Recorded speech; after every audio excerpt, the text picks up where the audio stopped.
आज हम करने वाले हैं पॉलिटी में क्लास 10 का रिवीजन, जिसमें हम पढ़ रहे थे संविधान की विशेषताओं का पार्ट 3। ये लास्ट लेक्चर है संविधान की विशेषताओं का, ठीक है।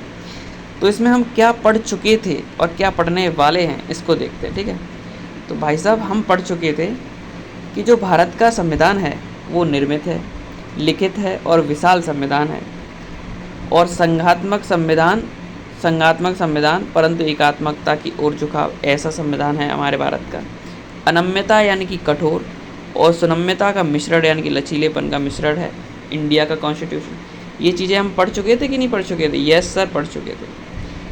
और जो इंडिया का कॉन्स्टिट्यूशन है वो लोक कल्याणकारी राज्य की बात करता है, पंथ निरपेक्ष राज्य की बात करता है, समाजवादी और लोकतंत्रात्मक राज्य बनाने की बात करता है।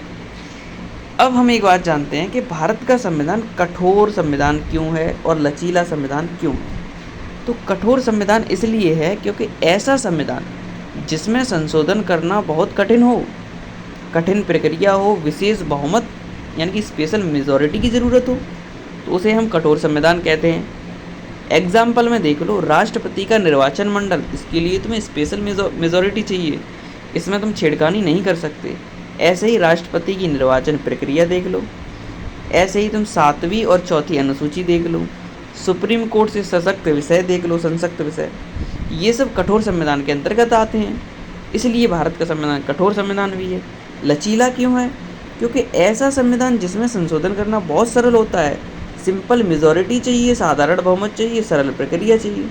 एग्जाम्पल में अनुच्छेद 2 को देख लो, संसद ऐसे निर्बंधन एवं शर्तों के द्वारा जिन्हें वह उचित समझे संघ में नए राज्य का प्रवेश एवं स्थापना करा सकती है।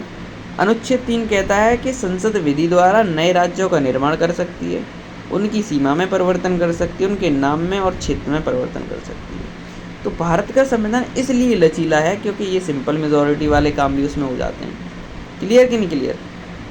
और नेक्स्ट बात करते हैं कि भारत का जो संविधान है वो लोक कल्याणकारी क्यों है। क्योंकि हमारे भारत के संविधान में बात की गई है डीपीएसपी की, यानी पब्लिक वेलफेयर की, सामाजिक आर्थिक न्याय की।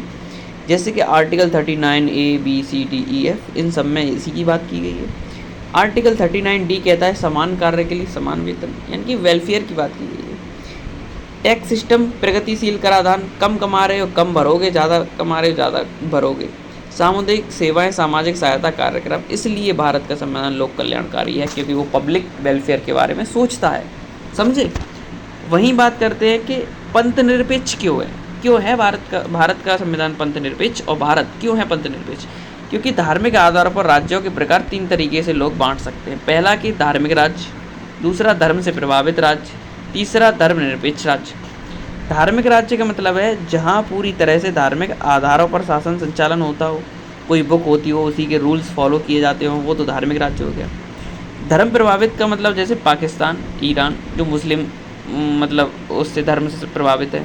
किसी एक धर्म को राज की धर्म का दर्जा देना, बाकी के धर्मों के साथ समानता का व्यवहार नहीं करना। ये किसकी कंडीशन है? ये धर्म प्रभावित राज्य की कंडीशन है।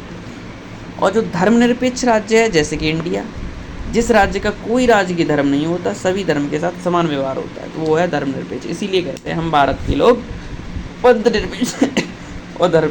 तुम समझे पंथ निरपेक्ष क्या होता है? क्लियर। नेक्स्ट बात करते हैं कि जो भारत का संविधान है वो लोकतांत्रिक गणराज्य क्यों है। क्योंकि भाई साहब, ऐसा स्टेट जहाँ पर हेड ऑफ स्टेट वंशानुगत न होकर जनता के द्वारा चुना जाता है तो वो लोकतंत्र है, डेमोक्रेसिक है। जहाँ जनता का शासन होता है और जहाँ अप्रत्यक्ष लोकतंत्र, प्रतिनिधि लोकतंत्र चलता है, तो वो लोकतांत्रिक गणराज्य है। इसलिए इंडिया है। तो भारत के संविधान की विशेषताएं में हमने ये पूरा कंप्लीट कर लिया, रिवीजन करके क्लियर कर लिया। तुम्हारी समझ में आया? कम टाइम में रिवीजन हुआ, आगे तुम्हें कम टाइम में रिवीजन करने में मदद मिलेगी कि नहीं, इसलिए मैं इन वीडियोज़ को रिकॉर्ड कर रहा हूँ। ठीक है, क्लियर। तो चलते हैं